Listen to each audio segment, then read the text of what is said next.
Welcome to Vandall. If you want to get started quickly, just go to app.vandall.com or search for Vandall in your app store. Here we're going to be using the web version. So soon we'll have email login, but here I select Google and authenticate with an account.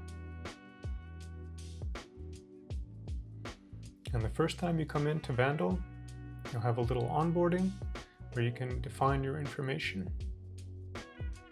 The best way to start using Vandall is to create a project. You don't have to add files here, and you don't have to add people. You can always skip and do it later. So here you can see the top of Vandall.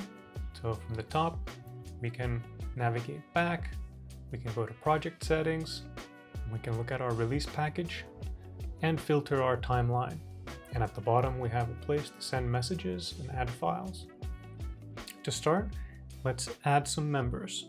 There are two ways to adding people. You can either invite them using email, which gives you more granular control over their access level, or you can use a link and invite everybody in one go.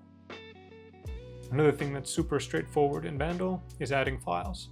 So as you can see, I can drag in files straight from Ableton, and if I select multiple files and drag them in, I'm able to zip them automatically and easily rename them after file upload.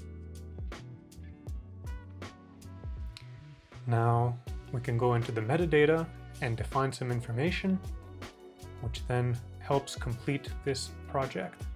So when I go into the release package, I can publish a draft, copy a link, and now send it to anyone who needs it to have it sent for distribution.